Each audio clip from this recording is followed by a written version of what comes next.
Homer, Marge, Bart, Lisa, Baby Maggie. I didn't say a name, but I know what family you're thinking of. Starts with an S and ends with an Impson, because they're Pimpson. Remember The Simpsons? Those funny little yellow dudes who dance around on your TV? Well, they just made a movie about them 19 years ago. That's right, adult animation fans. This Springfield family has officially gone Hollywood. We loved watching Homer and Friends on the tube back in the day. But by the time the Simpsons movie came out, the whole 90s thing was like, so last decade. Talk to the hand. We were officially the iPod generation. We liked Family Guy and Fall Out Boy, not boring 90s crap. But what we did love was spending money like there was no inclement financial bubble about to burst. And that's what the Simpsons movie gave us. Timely and profitable brand activations and collaborations with some of our most iconic American businesses. That local convenience store on the corner, poof! Movie magic turned into a Pooh's Quickie Mart. That low-carb diet in your hand? Rather, that low-carb donut in your hand on account of your timely Atkins diet? Poof! It's all pink now. Anheuser-Busch? Neat? I'll have a Duff. That's Homer's beer of choice. And your social media avatar? Well, it's been unofficially Simpsonized. Now, let's all sing the song. Everybody who's listening right now, and who I'm speaking to directly, including the man on the other mic, let's sing the song. 1, 2, 3. Spider Pig, Spider Pig, does whatever a Spider Pig does. Can he swing on a... Can he swing on a... Web? No, he can't. He's a pig. Look out. It's Spider Pig. Shh. It's starting.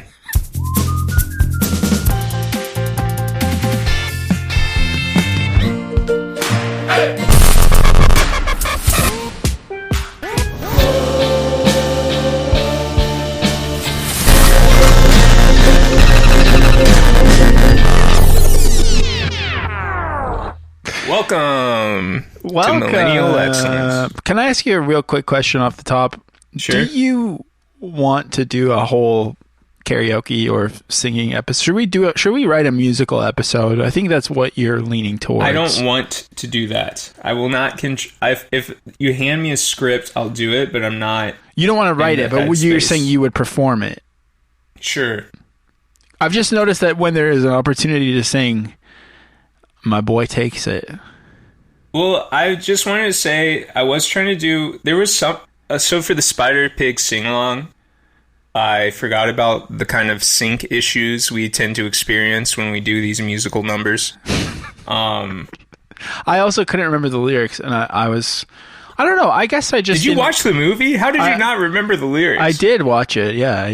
I'm not a lyrics guy. I more remember the feel of the song. I was trying to do... I realized we were out of sync, so I tried to do some call and response, but that wasn't working. Like some Beastie Boys style, waiting for you to finish the line. I couldn't remember how they subverted that line of the song. But Miles, I think it's that's neither here nor there. But I will say, if anyone wants to hear more beautiful singing from Miles, check out patreon.com/Millennial Excellence, where I know for a fact he was singing some royalty-free Beatles songs last week. And this week might not be... Well, we could try to sing, I guess, with this one. Sure. There might be some opportunity. Well, we should always try. Yeah. Anything you want to talk about off the top? Any segments? No. Do you have any? I have one, but I think first and foremost we need to clear something up, because this is... And I said to you before the before I hit record, like, is there any housekeeping? And you said no, and like I agree. I think it's a bit more awkward when we're talking one-on-one, so I understand why you would say no, but like I do think I'm starting to get kind of pissed off that we've gone this far and don't have a tagline. I know, but I think a contender is emerging. Well, I don't know, because I don't know what you mean by that, but I think that we still need to keep digging. Okay. What's the contender, do you think? Pitch me. What's the contender? I think you know. Well, the thing about millennial excellence, there's two things. When you tell someone about a podcast, the main thing they'll say is, "Oh, where can I listen?" Right?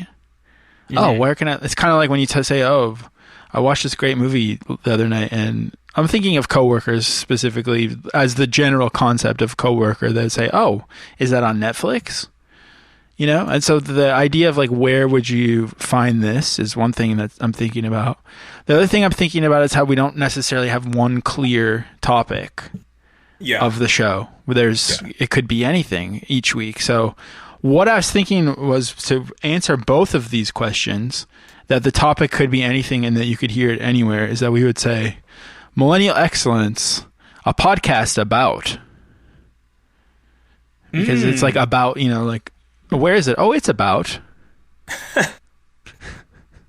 It's about. And then I don't know if we would fill in what it's about, because it is about all kinds of I don't know about the topic aspect actually, but it's a podcast about.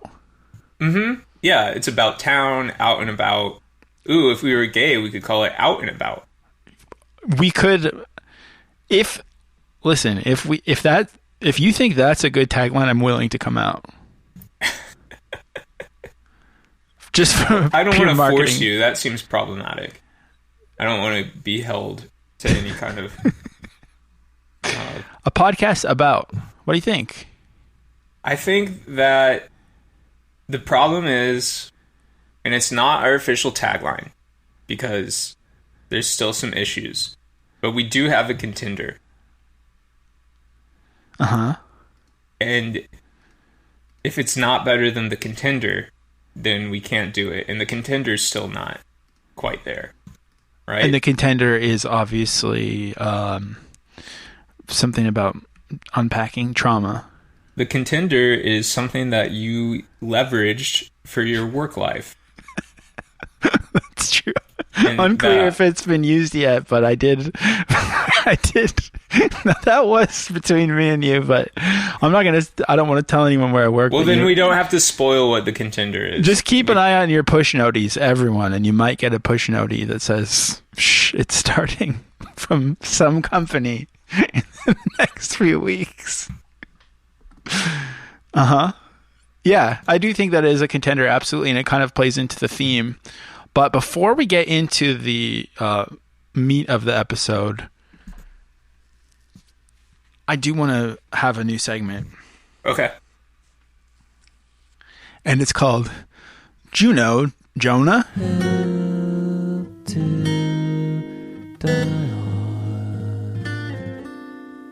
Oh, that's... I was wondering if this would end up as the millennial item of the week. Yeah, it's not really an item, because I think we do need to every once in a while check in on Jonah and say, do you know Jonah?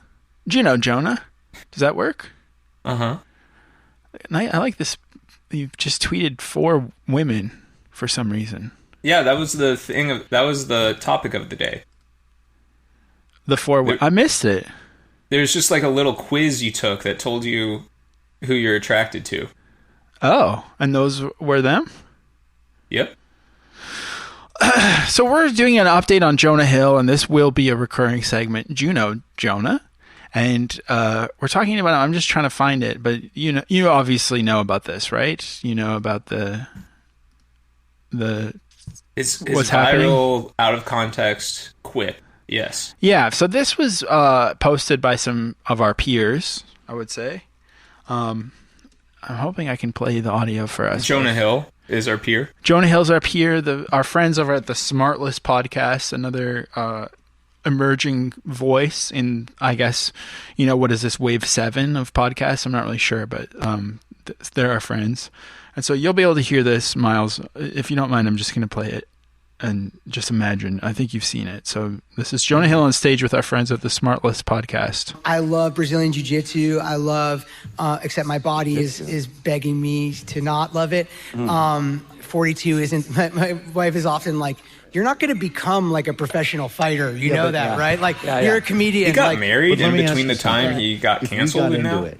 I would fuck you up. You'd fuck me up, right? I would fuck all three truly, of you up. Yeah. right? And that's the best part. My favorite thing is people are like, oh, Jonah Hill, fucking fat guy from Superbad. And I'm like, I would fucking annihilate you, dude. I'm not kidding, every dude. fight Try it. If you see me, try it, dude. Every fight ends up on the ground. Fucking bring it. Who's got it? I will. So he said, I love Brazilian Jiu-Jitsu, except my body is begging me not to love it. My wife... And yeah, to answer your question, I think that is a great, and I've been happily married for many, many, many years, but now I'm realizing that it is a good thing to keep in your back pocket for when your inevitable cancellation comes, is to get married, because that's a classic move to get married, and especially hopefully he'll get the double whammy and have a daughter, so that he could say as a father of daughters with whatever happens next. But yeah, my wife. I don't even understand do you even understand the first half of this quote? My wife is often like, you're not going to become a professional fighter. You know that, right? You're a comedian. And then so he has aspirations of becoming a professional Brazilian Jiu-Jitsu fighter. Well, first he said his body is begging me not to love it, but then he said my wife is often like, you're not going to become a professional fighter. So is he talking about the sort of biblical concept of two becoming one flesh? So he's referring to his wife as his body at the beginning? That could be the case. I think I want to circle back, if we may use that parlance. Please. Do you think his current wife was on the roster during the surf fiasco? Did he? I don't know if he had a roster, because I think he was sort of manipulatively monogamous during that time, right? Well, he was like, I didn't even kiss my co-star in a movie, so you're not allowed to wear a bikini to your job. Exactly, because he was projecting, because he secretly had a roster. Did he actually? Is that true? I didn't know that. Or are you projecting? I don't know. Now? That could be, yeah. I don't think I'm projecting. I think I'm pontificating. I am. Yeah, that's exactly what I'm doing. I don't. So does a roster just mean like a bunch of people? Like I'm too old and out the game to know this kind of terminology. I actually don't really know either. I think it means like having a few people that you could hit up. Right. Okay. Well, yeah. I don't know. We should figure out who his wife is, or AKA his body. Jonah Hill, wife. But. Okay, who is Jonah Hill's wife? Perfect. Olivia Miller, co-owner of the online vintage shop Chasseresi, and daughter of 1980s top model Esme Marshall. So if you got a Nepo baby telling you can't become something, she definitely doesn't believe in you, because Nepo babies are living out the if you put your mind to it, you can do it, because we've already got it all laid out for you. So he has aspirations to become a professional fighter. This is not a hobby for him. It's a combat sport. I mean, he didn't quite say that, but his wife saying that he wouldn't... The fact that it's stuck with him that his wife said this means that he's revealing something here, I think. Mm-hmm. He didn't flat out say, I would like to become a professional fighter, but his wife saying you can't be... I mean, maybe she wants him to become one, and we don't know much about their dynamic other than he thinks that she's his body, and she thinks he can't become a professional fighter. But there's definitely some intermarital communication issues going on. We can definitely write that down in permanent ink that Jonah Hill is having marital troubles with his wife. Mm-hmm. And then he said, if we got into it, I would fuck you up. I would fuck all three of you up. Speaking to Jason Bateman, Will Arnett, and Sean something. I don't remember that guy. Sean Hayes, I think. So he then started saying he'd beat them up. And then he said, my favorite thing is people are like, oh, Jonah Hill, fucking fat guy from Superbad. And I'm like, I would fucking annihilate you, dude. I'm not kidding you. Try it. If you see me, try it, dude. Bring it. Who's got it? I think that also is like certainly. If somebody said to say to him to his face, "Oh, you're the fucking fat guy from Superbad," that's not very friendly. But I also don't think it's saying I'd like to fight you right now. It's more saying I'm stupid, but I also appreciate your work. And not only is it like I want to fight you right now, it's not an invitation to fight, and it's certainly not an invitation to get into position on the Brazilian Jiu-Jitsu on a mat and like roll around, which to my understanding is what Brazilian Jiu-Jitsu is. It's kind of grappling and rolling around. And are they fully shaved everywhere while they do it? Just kidding. That was just a joke. But go on. That joke was captivating. I was just thinking of a Brazilian wax. Oh, Brazilian wax. What makes it Brazilian, you know? I see. Yeah. That was it, really. Yeah, maybe he's just getting BBLs and he's confused. My body hates that I'm doing this. My wife can't stand it. However, the other thing about this, so this for some reason went viral. I think people are talking about Jonah Hill's insecurity. I do feel for him. I feel for his he is a victim of having his body scrutinized over the course of his life. Mm-hmm. But I guess the other problem that people are clocking is like he's also just a little bitch, and you can kind of hear it in his intonation of his voice while he talks too. But the third thing I want to say is that I think that this could be an example also of people missing the joke. I don't think he's actually saying I'm going to beat the shit out of some. I don't think he got on stage with 3 celebrities for the Smartless podcast and decided to reveal his innermost secret that he wants to beat the fuck out of people who remember him from his fattest role. Yeah. So I think this is an example of a joke going over people's head because it's a terrible joke. Right. It's a bad joke. But don't you think there's a little bit of psychology being revealed by even going there?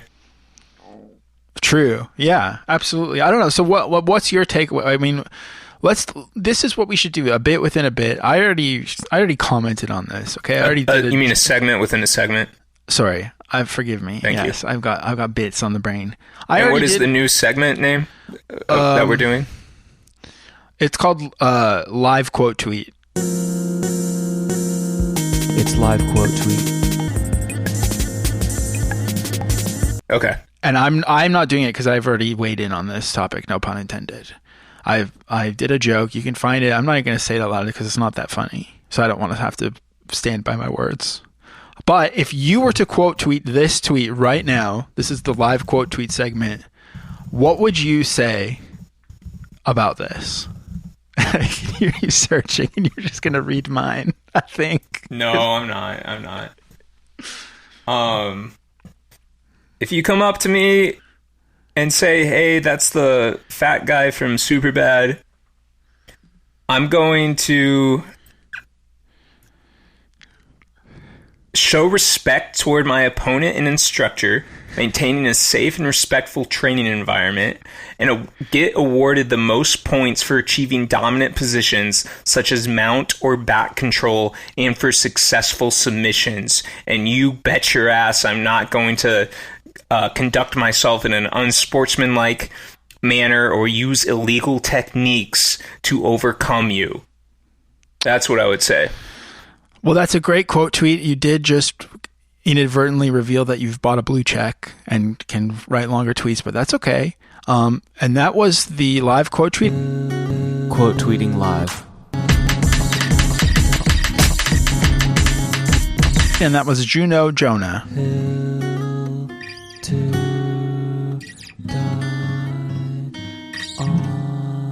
And is there any double pun in the Juno vis-a-vis Canadianness? Yeah, I was trying to think of that because I know Michael Cera. Michael Cera's in Juno. So maybe do we need to rename the segment? I'm not sure. I was like really just working on the fly here. Noah Jonah. Yeah, I was also thinking of Jonah. Jonah. I was thinking where my mind immediately went was Jonah and the whale, but I didn't want to like do more body shaming stuff, so I stuck to. How about Weird Hill to Die On? Oh, that's good. What if it's just Hill to Die On? Yeah. Okay, well, so I guess we'll figure this out in post. That way we're not kind of imposing any norms by saying it's a weird or normal because it might be a hill. normal hill to die on. Yeah, I like see. a well-respected, popular dying hill Okay, so Caleb, that people go to. if you listened to this and did the theme already for Jonah, keep it in, but now do the theme for Hill to Die On. Or if you're hearing this and you haven't done it yet, I guess just do Hill to Die On. All right. Okay. All right. Any other segments? I don't have one. No, it's funny. You're the segment guy, and you've just kind of no longer. Once again, you used to have animosity towards segments, and now you have animosity towards the lack of segments. But that's okay, because you're getting into the meat of the episode. This episode is about the Simpsons movie, parentheses, 2007, in parentheses. Nice. Okay. So do the episode now. I'm doing it, yeah. Did you see this movie back in the day? I saw it. What were your expectations going in as a young man? So, like, I think I saw The Simpsons during season 1. I think my family watched it in 1989 before we moved to Scotland. And so my life was like really confusing as a child because I moved around a lot and I didn't have like this kind of I didn't have the identity of being North American because I lived in Scotland and everything was kind of topsy-turvy and like a strange dream. But I always clung to a few things like Slurpees, which they didn't have in Scotland, and The Simpsons was a big one because I had seen like 3 episodes before we moved in 1989. I remember watching the one with Dr. Marvin Monroe where they're like electrocuting each other and hitting each other. So I like there's been this like sort of lack and need for more Simpsons from being stripped away at that time in my life. So then knowing that there was going to be a movie of it, I was so excited. Now, mind you, I was already married at this time. So I was kind of, in some ways, an adult, but I was also very excited. I was very eager, and it was a big moment. And I can't remember if I was disappointed or not. I think I was so excited for it that I was guaranteed to be disappointed, but it was still just like fun to see it on the big screen. But also, like, I think, and I've seen memes about this before since then, I think there's like the movie version of things, you know, when something is the movie, this has a lot of that in it. And my first ever movie that I saw in the theater as a kid was Babar, the movie. And I feel like it was similar. And I feel like there's like always like people with torches. There's always like, they're like, let's animate fire because it's the movie. Yeah, they have more expensive shading techniques in the movie version for some reason. They add like the elements more. So I think I was disappointed, but yeah, I don't know. And I did watch it again this week. But what about you? Did you see it in the theater? Yes, I did. I think it was me, my dad, and my sister, and we liked The Simpsons as a family. And I think at that time, I knew that The Simpsons was worse now, and I knew that the movie, it seemed like a weird time for it to come out. And I might have even known, and I'm trying to avoid 90s Simpsons-isms. But I think I might have even known somehow that, like, I think they were planning to have Who Shot Mr. Burns as a movie back in the day. Oh. I didn't know that. Did I just drop ball null on you? Yeah, if it's real. I do remember with the Simpsons movie, they were like, someone's going to die in it. And then, of course, someone does in like a stupid comedic way. And I don't think they should have killed him. I think I remember thinking it was pretty good. I think this movie it is pretty good, but it's not like that good. What was your first movie you ever saw in the cinema? I think it was Toy Story. Oh, sick. That's a good first one. Well, so I guess not that it matters because we have to just fill the schedule. But why talk about this now? Because I've been thinking about it I thought it was a good one for a while. Because I think it's kind of forgotten, lost media in a way. Like, nobody remembers it. Yeah. It's like not bad, but it's like almost completely ephemeral.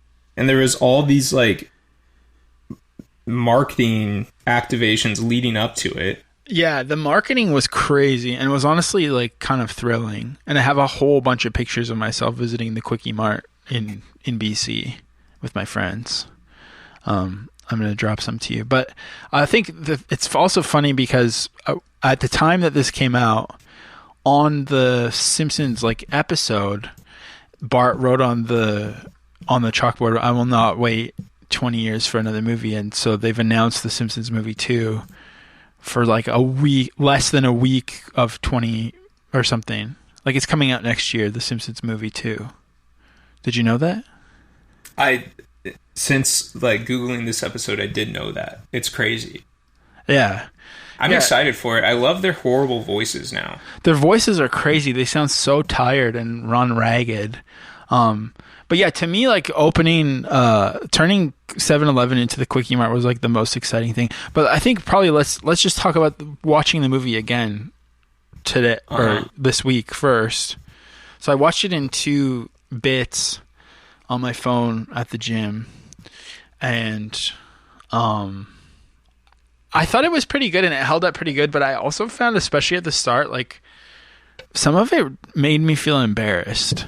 And I think that I don't know about if you were like this or if you're too young, but like in youth group and stuff, like we would quote The Simpsons like it was Monty Python.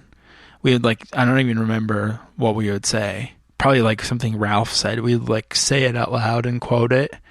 And I'm not like, if you still do that, anyone, it's like more power to you. But when I think of it, I like kind of get embarrassment chills for myself now. It like grosses me out to imagine saying like, I can't even think of a quote. But why? I don't know. It's just like, there's something about it, like the voices and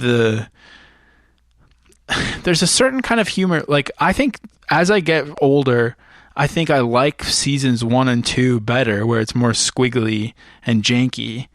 And then I like some of the clever stuff, but then I think it gets to a point where he's saying like, "Save me, Jeebus," where it's just like annoying. And it feels like it was written to be quotable in a way. Mm-hmm. And the first half of the Simpsons movie especially, I thought was like, I don't know, they're also like trying to do like slightly edgy things because they're allowed to, but it's just like Bart being like, "Oh my God," and he would normally not say that, or he says ass, I think. Bart's dick I think is pretty cool though. I do like that part. Bart's penis is crazy. Yeah, I think I don't know what I think about that part. I feel like Bart's it's penis. Yeah, I feel like the comedic structure of it is good. Yeah. But it's kind of like something that I don't think we ever needed to see as a society. No, and also it's funny because, well, like obviously I think there is plenty of X-rated Simpsons drawings on the internet. But around this time also, I remember Marge Simpson was in Playboy magazine. Yeah, I remember that too. But I don't think it was, I don't think she was fully rendered. Right. I don't think so either. We didn't see if the carpet matches the drapes, so to speak. But like it's weird that they would show a child's dick instead of like a boob or something. I guess. It's weird for any of it. I don't really want to see any of the Matt Groening and the Matt Groening Epstein flight connection with Bart's dick is crazy. Is that crazy? Or is that boring? No, I think... Wait, there's an actual Bart's dick thing? Because I know the Matt Groening Epstein flight thing is That's it. I'm just putting 2 and 2 together now. Right. I'm connecting the dots. The funny thing is, like, the movie I found today watching it back, I didn't realize, but... Like, this was, you said 2007? Mm-hmm. In 2009, I was, like, put on to Alex Jones before before he like had his whole arc, when he was still kind of like the OG, when he was kind of like a local curiosity, and he was just obsessed with like Bohemian Grove. Exactly, yeah, in the Bilderberg group and stuff, and he was also in, I think, a couple Linklater films. Yeah, he was kind of like heady at the time, and a great thing to listen to when you're like on a road trip or on tour. I remember listening to him go crazy about the BP oil spill. But around the time, it's funny, like all those, and I think of The Simpsons as being pretty lib, right? Like it's like Democrat content. But around the time, like I remember early Alex Jones, he would talk about, I think, things like EPA, the EPA, or what does FEMA stand for? FEMA is the Federal Emergency Management Agency. Okay, so that's kind of different, but I guess that was probably Hurricane Katrina, why he was talking about that. But I remember just like this one person who put me onto Alex Jones would talk about like, yeah, all the environmental stuff is a hoax. It's all to control us. The government's out to get us. It's all a conspiracy. And then like you think about how those kind of people like love Alaska, which is a big part of like the Simpsons movie is kind of like a little bit crunchy, like proto anti-vax Alex Jones content, I think, a little bit. There's like government agents spying on people. They're using environmental protection as a ruse to, well, I guess they did wreck the environment, but I don't know. I was getting a lot of like kind of neocon Alex Jones vibes from it. Did you pick that up at all? Well, it was still firmly in the Bush era. So like all of that kind of seemed liberal coded. Like any anti-government thing was liberal coded. Yeah, that's true. So I guess it still was liberal, but it's weird to watch it and just think about how much things have changed. Like if you're like, oh, I don't trust the government or the environmental agency, so I'm going to move to Alaska, is like, obviously you know what kind of person that is. Yeah. But it was like, there is still it's polluting is bad. The movie punishes polluters and ridicules them. Yeah, Homer is a fool. The pollution does have real life consequences. It's true. Yeah. So that's different, but yeah, I don't know. I just thought it was a little bit Alex Jones with it, and also I think, I don't know if this is fake, but I feel like I've seen. So the thing about Matt Groening on the Epstein flight is like it's in that one memoir. And he was told, I can't remember her name. I'm sorry. Marge? Yeah. Virginia Guffrey, I think. I think it was her. She was told to massage Matt Groening's feet, and they were so disgusting that she almost threw up from it. And I think I saw like a drawing. Maybe I can't find it now. It was on like Cartoon Brew. Have you ever read that website, Cartoon Brew? No, but I've seen this drawing too. Yeah, there's like a drawing that, did he actually make a drawing to apologize for his feet being too stinky? No, I don't think so. I think that was just like a fan drawing. Yes. Okay. Well, then never mind.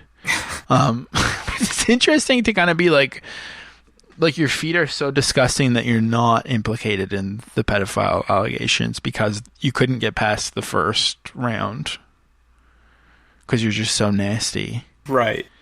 But yeah, definitely changed my opinion of Matt Groening a little bit when I read about that.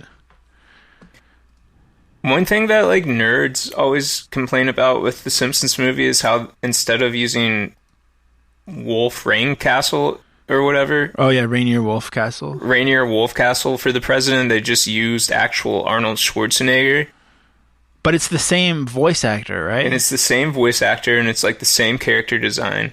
But what occurred to me is they couldn't use Wolfcastle. What's his name? Rainier Wolfcastle. They couldn't use him in the movie because he's in Springfield. He would be in. That would create a ridiculous plot hole. Right. And I don't know if you clocked it at the start of the movie, Hillary Clinton is president at one point.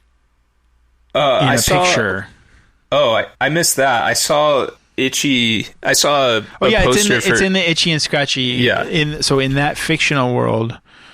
So that was also, I was like, was that funny in 2007 that like the Governator would become president? I think so. I think the Governator was hilarious in 2007. It's kind of tough to like if you're making a movie, it's tough to figure out who to make the president, because if you make it the real one, then you risk a bunch of things going wrong and it being a backlash. But then if you make exactly, you have to, and like, if it's find too the imaginative, funny, it's like people are going to cast their prejudices on it and on you. So that it makes you understand why they usually cop out and just show the back of a swivel chair. I never really liked Itchy and Scratchy. Oh, really? I never liked Itchy and Scratchy. Why not? Too violent? Too violent. Yeah. Well, that's fair. I think I really liked it. And apparently there was going to be a spin-off show of Itchy and Scratchy, but it didn't get off the ground for that exact reason.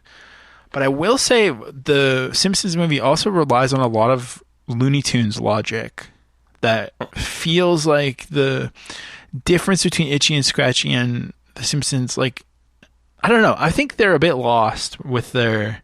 They need like a good brand book to decide what should be allowed and what shouldn't be, because I know Homer tries to jump the gorge in an early one, but I think he breaks all the bones in his body. But in this one, he's like falling off of cliffs and getting hit by the rock in the hard place. Like, yeah, and riding in a motorcycle around a dome. Yeah, and like suddenly he knows how to ride a motorcycle. And were they thinking of making a toy of the motorcycle, and that's why they did it? I don't know. Kind of bugged me, but and then I think my favorite parts are the grounded parts, like when the running gag of Homer putting the roof on with Bart and all the different ways he hurts himself. Like that just feels like a classic comic strip come to life. Mm-hmm. I love that part. Oh, what do you think of Green Day? That's what that also is when I'm getting cringed out, is like the duh, duh, duh, duh, duh. It's like, I feel like they're even with some of the dialogue, they're trying to add the snottiness to it too much. Let the snottiness occur naturally, situationally, maybe. Let me see what else I wrote down. I really didn't like the Lisa boyfriend subplot, and I don't those in the show.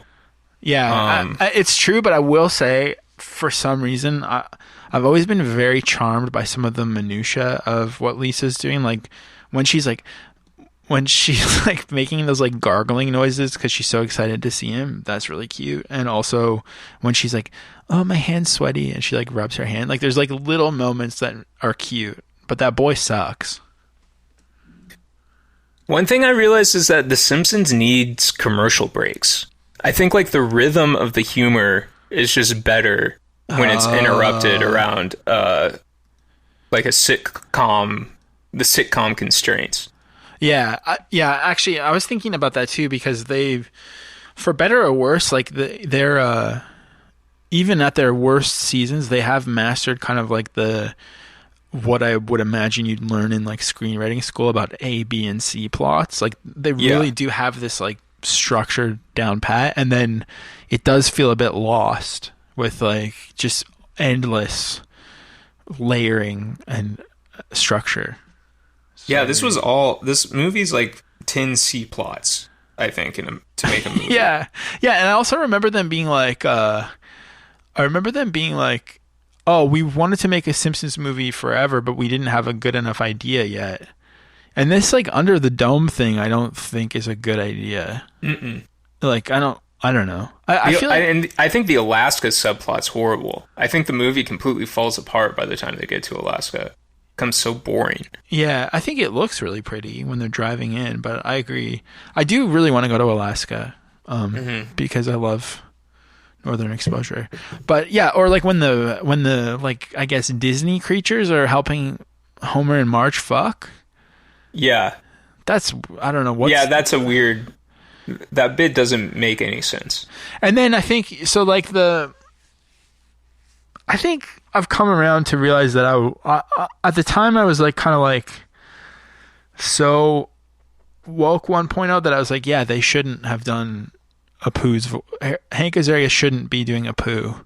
Mm-hmm. But I feel like it's weird that they've now just basically deleted Apu, because even in this movie, he's like really sensible, and he's a voice of reason. And Apu is like actually one of the most well-rounded characters, and now they deleted him. So I feel like just being reminded of like, oh yeah, or like Lenny and Carl, some of the guys who've just been kind of like either recast or deleted. It's just so awkward, and they made it so awkward by not just like sticking to their guns a little bit. But then there's this pivotal, incredibly racist depiction of an Inuit woman that I think really falls apart, where I'm like, I don't think that she just talks like a gargling witch the whole time. Yeah, the Siamese twins were also pretty culturally insensitive, I think. Yeah. Just a big character. Yeah. Yeah. Oh, what about when Martin is like, I've been waiting to do this forever, and then he hits the bullies? I was like, is there a Martin fandom who was going to be pissed if Martin didn't have a moment in the movie? Is that why they did that? Yeah, that is a weird vibe. Because yeah, I don't think people like Martin at all. No, and like we don't want the bullies to get their comeuppance necessarily. No, the bullies are at their best when they're like vulnerable and like cute. Like the Nelson episodes where he's randomly friends with Bart are the best. Yeah, I like that. No, but I want like Jimbo and Kearney to be beating the fuck out of Martin and Milhouse at all times. That's good to me. Yeah, the Green, like, also, yeah, I think the idea is not big enough for the movie. Like, Green Day's not a big enough band to be in the movie. I think actually they were huge at the time. They were, but it's like they have the biggest celebrities on the show. Like, that didn't really make sense to me. Yeah. They did get Tom Hanks. Yeah, that kind of tracked. And also Tom Hanks is central to a lot of like schizophrenic conspiracy theories about I know that. Yeah, I thought about that too. Yeah. So it's kind of interesting again, like there's a lot of Great Reset, New World Order type content in this movie. So what do you think about Spider-Pig? Do you think they knew they were cooking with gas with Spider-Pig? Because it's a motif in the movie. Okay, again, back to like the quoting thing. I think that, for example, Step Brothers, it's been ruined. People pretend they don't like it anymore because it's been quoted to oblivion. But if you watch Step Brothers, even now, when you're in a hotel room and it's on TV, there are so many hilarious bits that happen in between the quotable parts. Similarly, I think when Homer and Spider-Pig are like on the couch and they fall off and there's like this awkward tension that they're going to kiss. It's like, I laughed so hard at that today. Singing a song that you made up. I don't know. I think it's kind of annoying, but it also does they kind of were cooking with gas, honestly. Yeah. And maybe like you weren't in grade school at the time, but I feel like the Simpsons movie was one of the last movies to be like advertised on TV a lot, or at least like the last I remember. And so they played the fuck out of the Spider-Pig scene. And I do remember at my movie theater showing, everybody sang along to Spider-Pig. And it was like certified platinum at school. Yeah. Like, so you loved it. You lost your mind. I didn't love it, but there's something to be said about, I don't know. I'm not going to assume that you're not a ball knower because I know you are, but I'm just going to guess that you have you seen the movie Ishtar? I'm guessing not. I tried to watch it because the reason I knew about Ishtar was like in a Far Side cartoon. There's some they're like in hell or something, and the only movie available to watch is Ishtar. Right. And in the like Far Side collection, Gary Larson writes a blurb where he was like, honestly, I never saw Ishtar before. I just knew it was culturally known as a bad movie. And then I ended up watching it on a plane and I really liked it. And then like really a few years ago, I saw that Ishtar was kind of getting created, like reappraised. Yeah. And I started to watch it and I didn't care. so I turned it off. Yeah. So okay. So you have that's a roundabout way to. So you have seen it, answer and that question. I was presumptuous that you hadn't, but it's because I haven't seen it. I watched parts of it. I haven't seen it. Oh, I thought you said you watched it on a plane and liked it. Or Gary Larson. No, that was Gary did. Larson. Yeah. Okay, I'm sorry. I always get you and Gary Larson confused. I don't blame you. But it's because like we've collectively everyone has agreed that Elaine May is the GOAT, and she directed and wrote it because Warren Beatty owed her a favor for something else. I can't remember. But anyways, the movie opens. It's a very convoluted plot, and it's definitely like you got to be in the mood. But it is very good.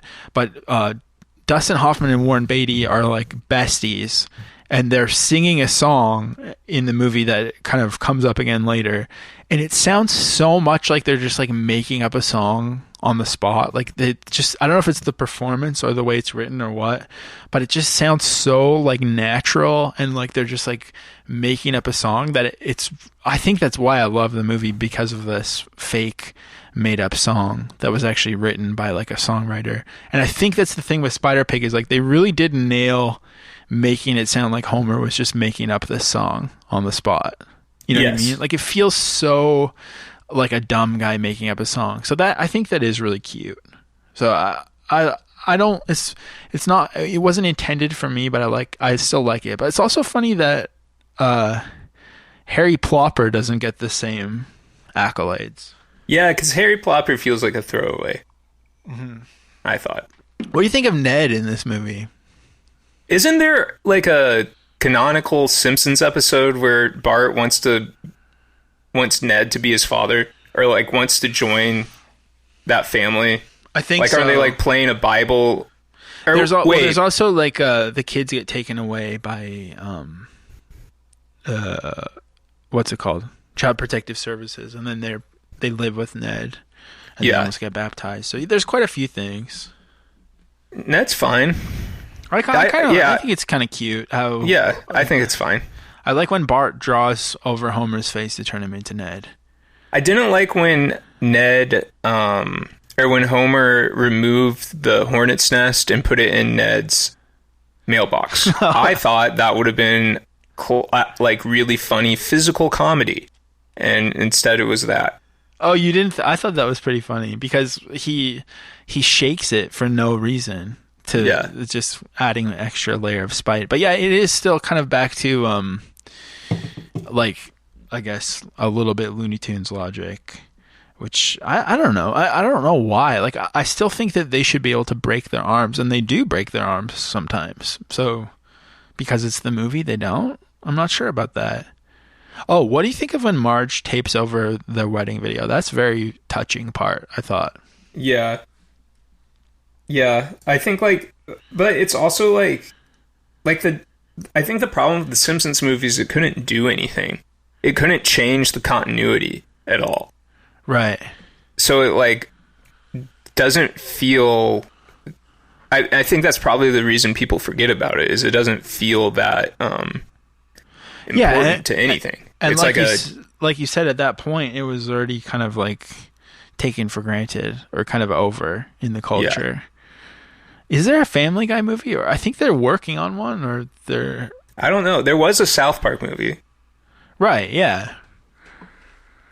But that came out when it was really fresh. What do you think? Have you seen I know we already did the adult animation episode. Did we talk about the South Park episode that's like Simpsons did it all the time? Yeah, I don't remember, but I've definitely seen that. That was an interesting sort of meta cultural commentary. Yeah, and there was Simpsons did it, but then they also like had that episode where Family Guy is written by manatees moving some balls around. Yeah. Yeah, but I think it was funny because around the time of the Simpsons movie, there was a Stephen King novel that was turned into a TV show called Under the Dome that was about a dome covering a town and people having to live in the dome. I remember it being like all over the AV Club, kind of a campy, so bad it's good show called Under the Dome. So Stephen King really did it first, I think, actually. Well, on the note of things being done first, I thought we would start off the video segment portion of the show with this. Are you ready? Uh-huh. Oh, hell yes. It's our goat. It's another one. So for those listening at home, this is another one of these mega cut reaction videos with like 50 people at once. And we never figured out anything about what this is, right? No. I was gonna ask, in relation to like the series, when this movie was made. I want y'all to know, I didn't really watch that many Simpsons episodes. Who are you kind of some people cluing in on when you're watching this? Like I said, if you want to see my full reaction, you can click the link. Also, the people in the top left corner have been talking a bit louder. I'm a very, very casual Simpsons watcher. Cats and mice everywhere. That's definitely not. I just think I like Itchy and Scratchy, and I wish they'd keep that logic to Itchy and Scratchy. Yes. Right. That maniacal laugh. Weirdly, this one feels more mixed than the last time. Like they're letting. Well, I think there was literally double the amount of people last time. The last one had like an absurd amount of people talking. This is called React Smash Tune. He's like Itchy Hillary 08. Get really dark. He's the president. More like the cheese house, Aaron. The Patreon for this. Nukes up there. Yeah, you and what? Because it's a cartoon. You're telling me. Yes. Oh, never mind. I thought it said it costs $127 a month, but that's how much they're making. Oh my god. Gotta be like a little TV. That's commendable. And it's just one guy mashing these up. Well, do you recognize any of these people? Like, is there any clues? Can we figure out whose content has been stolen? Or is there a chance that they actually are doing this together? So if you look up Simpsons Movie reaction, you'll see the individual YouTube videos these are from. Oh, so they are all mashed up. So this is a mashup of every Simpsons reaction video. I want to see all the puns that they had. Travis. Oh, the baby! Oh my god! I'm just gonna turn it up a bit so people can get the full Maggie's effect. her name. Maggie is her name. It's so like, Dome Depot. Out. This was the first day. The second day. Dome Depot. Oh, Did she get out or was she just out? Do you think this is like Go underneath. for people who are into like Subway Surfers type shit? Good memory. Or this, you couldn't even parse this, right? Yeah, you can't take anything out Oh of my it. god. Or maybe it's just like people who like are practicing their emotions and like want to see the most wide variety of emotional reactions to their favorite media. Reaction content is crazy because like it's so forced. I guess it's an obvious thing to say, but it's just so like canned. To be you're hearing like the bass come in a song and you're like, oh my god. Yeah. Oh, I like that. Oh yeah, doing like a sort of like you just tasted something yummy face because the drums, the hi-hat came in. So well, that was a good one. That was that. Here's the Simpsons movie mistakes. I wondered if he reviewed this. I couldn't find a contemporary one. That was from like I wanted Jackson. one where he was a boy. Yeah. I like this squish aspect ratio. Oh, there's there's been so hang on. As you can see, Homer is. Did you notice how this is done with like red text on the bottom? Yeah, somebody like identified this on their own. There's Yeah. a circle. As you can see, Homer is not carrying flowers here. This is when he's sliding up on the snow bank. But now he is. It's probably a joke, but still. Pay attention to this pattern. Okay, the pattern on the blanket. And the flowers. Okay. Now they're gone. Well, I don't know about that one. Okay, here goes. Homer. Oh yeah, they are gone. The pattern is back. Spreading, your government has sealed you all within this dome. As you can see, Moe's right there next to Lisa with all those people surrounding him. Believe me, it's the last thing we wanted to do. I do on the I like committee Albert next to the dome, Brooks. but that's beside the point. What are you telling us? We're trapped? And now he's standing next to Lenny and Carl with different people around him. Now today I'd like to try something a little different. I'm going to call on one of you. Chief Wiggum and Edna. Now the word of God dwells within everyone. I want you to let that word out. Let your spirit... What is it, Ned? The good Lord. This is Are you telling me to punishing. confess to something? No Wiggum. These errors where it's like just like the different background characters, I actually find that error kind of charming because I just assume that they're reusing the same like 3D models everywhere. In our community. Somebody else. You know, you mentioned that Toy Story was your first movie, and we had a VHS of Toy Story when I was a kid, and I was obsessed with the you know, the Lion King, like where the dust goes up and it spells the word sex? Yeah. And then in Aladdin, they're like, good teenagers take off their clothes. It's like at one part.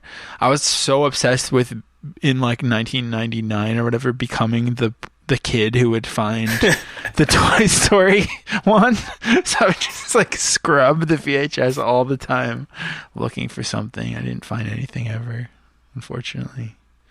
But yeah, I mean, this is a great video, but I don't want to watch any more of it because I hate it. You hate it. Well, here's one we'll all love. Oh, yeah, I love this. The Simpsons live-action movie adaptation. Hi there, I'm Homer Simpson. Welcome to our crazy little world. Let me introduce you to my family, friends. I've seen and this some one of the many other times. Colorful folks in You've seen this many First times. Up, there's my lovely wife. It's always on Marge. Facebook. She's the glue that holds this family So together. it's supposed to be with Adam patience Sandler and as love. Homer, but And check it out looked her like hair. Bruce Willis. Isn't it something? Next, we've got Marge my boy, is- Do you know Bart. who He's a Jacob little Tremblay troublemaker, is? always Yeah, getting he's in actually the back. That's a boy we down. should know. He's got a He's heart a of boy that gold. some Just people don't tell know. him I said If that. you know about, And if you knew there's about Lisa, boys our at a little certain time, genius. you'd know him. She's the smartest one in the family. by He was a in a movie mile. called Room Always reading, with always Brie thinking, Larson. and always trying to make the world a better place. Now, there's Ned Flanders, our next Will door Ferrell neighbor. as Ned. He's I a don't know bit about too perfect that. sometimes. I know. You gotta That's a love him. stunt. That's just We've like... got my buddies from work. Simon Pegg as Lenny. He looks so evil. Jordan Peele as Carl. My boss, Mr. Oh, I Burns, could see Steve is always Buscemi as around to Mr. make my Burns. job interesting, and his loyal assistant Smithers Neil Patrick Harris. is always by his side. There's a lot of suicide Mo, jokes in this grumpy movie, I bartender noticed, most too. Is where I spend a lot of my time unwinding. I like how with you Duffy. just like You'll often find lamented Barney too, my best friend, reactors, the biggest and now you're just like, oh, I could see. always trying his best to keep What am I I could see to Steve do? Buscemi as Mr. Burns. That's pretty good. I think it's because I'm not doing it on camera. If I was doing it on camera, you'd understand that this voice is coming out of my mouth, but I have a completely deadened face. Come again. I see. Milhouse Van Houten is Bart's best friend. He's a bit of a nerd and always gets dragged into Bart's schemes. But They said it's Gatton Maserati, but that looks like the other Stranger Things kid. Definitely. That doesn't look anything like Danny McBride. That does, but he always gets the kids there safely. Most Danny McBride is not Reverend Otto. Timothy This is Lovejoy pissing me is off the now. pastor at the First Church of Springfield. He's there There's to so many guide hashers you seriously, could though. get. Sometimes he seems a Oh, bit what did you jaded. think of Otto hitting the bong in this movie? I didn't think much of it. That didn't seem out of the ordinary. They don't usually show him with an actual bong, I don't think. Yeah. So. Yeah, that was a good video. Whoa. No, I take back any reticence about Spider-Pig. I think I appreciate it, especially this Hans Zimmer. Is this like a school covering it or something? Looks like it, yeah. Or just a unaffiliated children's choir. It's interesting that Danny Elfman did the Simpsons theme, but his vibes are too bad that Hans Zimmer has been doing the Simpsons forever. Have you seen what Danny Elfman looks like? No. Give him a Google. Do you think this is a little overproduced? No, I think it's good that it is.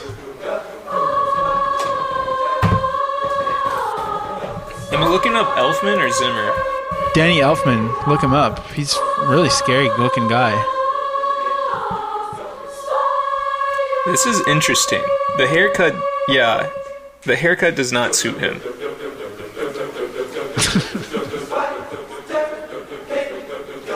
I like this. This is nice. Is he all buff? Is he secretly? He's a and he has like these tattoos. He's a really buff, tatted up ginger who basically actually has the same build and look as Carrot Top. He was also. Oh yeah, he was in Oingo Boingo. He was accused of multiple instances of sexual harassment, 2015 to 2016. But, as all innocent men do, he agreed to pay his accuser a non-public settlement as long as she signed a non-disclosure agreement. So all worked out in the end. Here we go. The Simpsons. Quickie Mart. 7-Eleven. Does this bring back memories? This shit was crazy.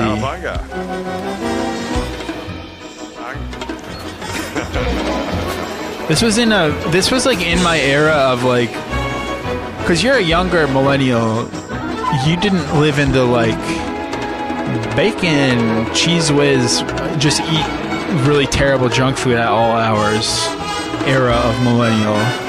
I think that's just being 20. I think that's being a 20-year-old boy. It must be, but we were cooking around this time, and the 7-Eleven by my house had all the squishy flavors and the pink donuts and the Crustios, and I was eating that shit all the time for like the whole year. You had that affair, remember? Yeah, you had that affair. Only twice. Oh, only twice. Okay. How many kids do you have now? 8. 8 kids. Why are they talking about having an affair? That's absolutely right.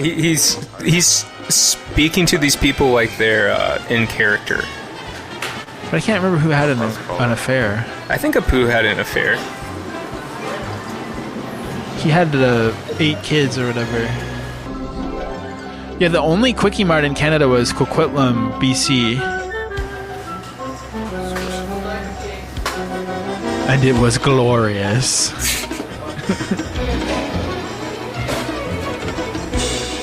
I'm trying to remember like what the Slurpee flavor was.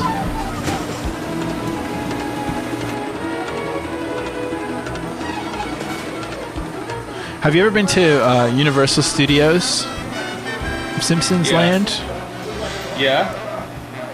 I thought that was pretty fun too. Check out this website I'm seeing you.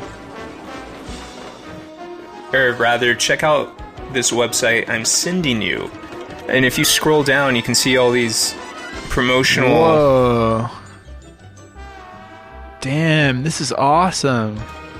Whoa, they even did Quickie Mart on the gas pumps. Do you like 7-Eleven? They don't really have them here. What do you go to?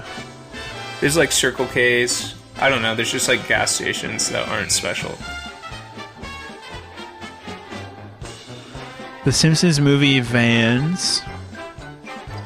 Thank you. Come again. Honestly, I think this is a show about marketing above all else, and I think that we both love this, right? Yeah. This is crazy. The thing they did in the grass, or the chalk drawing on the grass, like beside that old, I don't even know what that thing is, but where like the like indigenous dick guy on the grass, and then they put Homer beside it. That one is maybe a bit disrespectful, but it's really cool too.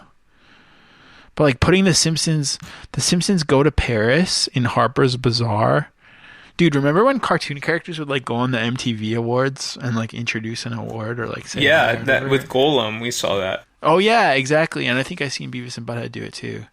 Yeah, this is really cool. I like seeing all this stuff. I'm not above wanting to watch the commercials and whatnot. Well, with all that in mind, let's just quickly watch one review. Yeah, There's a lot of these reviews. I haven't watched a single one, but this one seems the most interesting. Oh, I guess before we end, I also want to show you the yellow carpet premiere. And then we'll watch one review. That's cool. And then we'll answer some burning questions. And now for the thousands in attendance and you gotta fix your mic. around the world who will be seeing this movie. Ladies and gentlemen, let's get ready for Homer!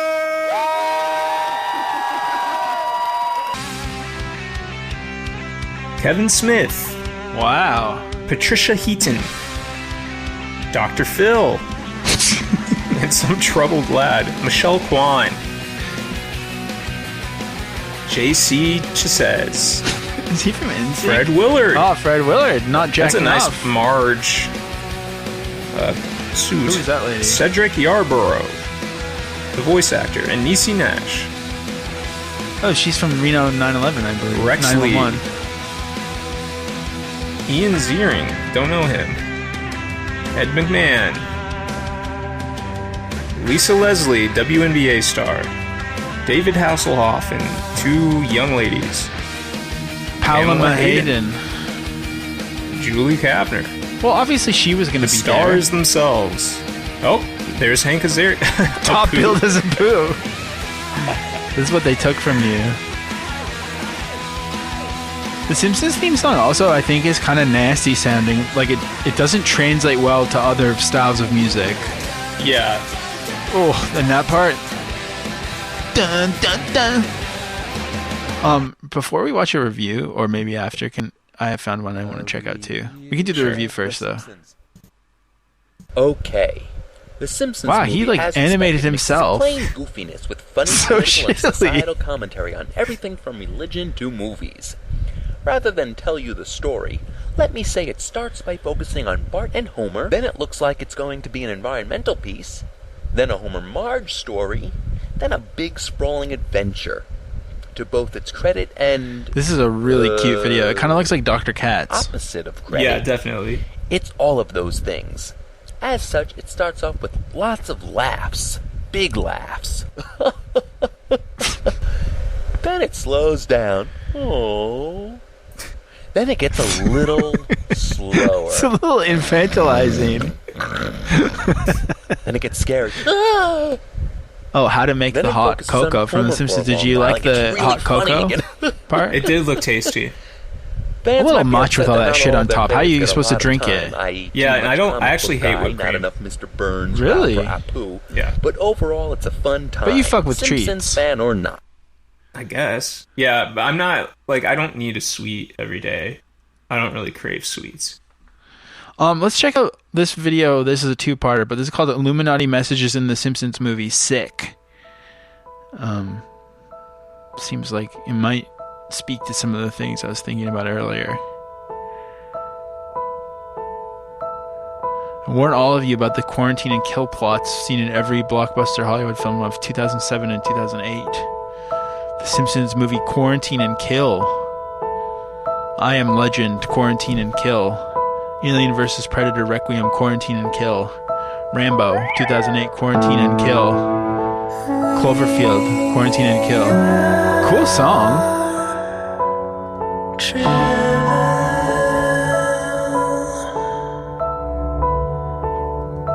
And this person's name is Nemesis, who made this. The Simpsons movie is propaganda. It says your government will attack you and it's normal. Showing Russ Cargill again. What is this song? I don't know, it's really nice. I also, for some reason, the volume button's not working for me to turn it down.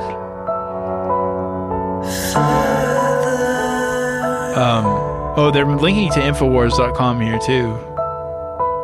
9/11 was an inside job.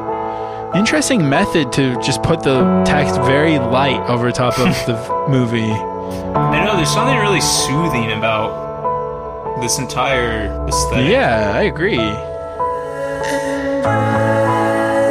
Also, how did they choose their clips? It's kind of a clever joke where they leave the bar to go to church and they leave the church to go to the bar, but it's kind of like a political cartoon kind of humor.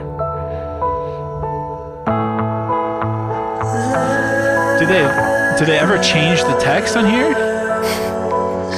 Actually, it's completely crashed my browser. I can't do anything with this. Can you pause it? Yeah. It's not pausing. Oh, there we go. Can you skip ahead? Did they change anything? Yeah, there's different. What does it say now? What is the solution to U.S. citizens who seek to escape from U.S. government imprisonment? Blow up Springfield? The government will mass murder you if you seek freedom. Who will they blame it on this time around? It's okay for the government to mass murder its own citizens. The government is watching you. Big Brother is watching you. Looks like they brought in V for Vendetta and 500, 300. So they do kind of go on and on.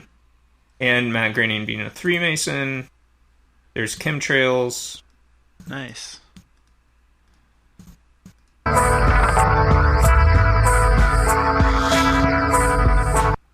The song is lovely. Yeah, I wonder what it is. Well, then, is the Simpsons movie millennial excellence? Yeah, we didn't really talk about that at all. Well, that's why now is the time to talk about it. I'm a little scared because my computer is like very frozen right now from this video. But we'll just keep going and hopefully nothing is lost. I don't know. What do you think? Yes. I think Spider Pig is millennial excellence. Yeah, I do think this is kind of like if The Simpsons at its best is kind of Gen X, snarky, acerbic wit, then this sort of like brand activation, Spider Pig corniness is very millennial excellence. And is it Reddit? I don't really think so. I think it is. I think it is, personally. I guess it is. Yeah. It is.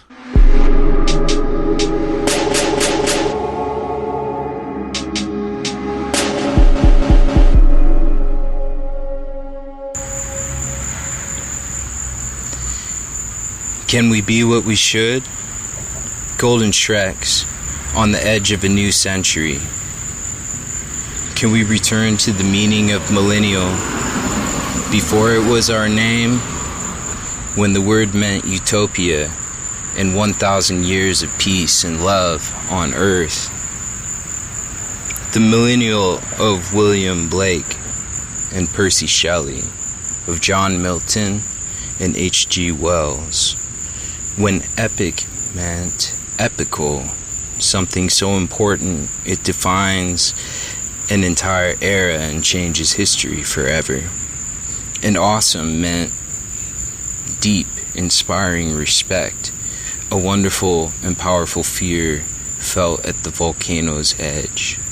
And sauce meant a liquid or semi-solid food mixture used especially as a topping or ingredient for adding or enhancing the flavor of a dish. Did we learn the true lesson of Shrek? Or did we just go to the rave? Did we spend all our money on toast? Or did we save? Could we really save the rainforest like we said we would as children? Can we save anything? A man-child can dream a utopian dream of a cosmic generation here to usher in a new age. For the next 1,000 years, we are the millennial. Can we be what we should? Golden Shreks on the edge of a new millennium.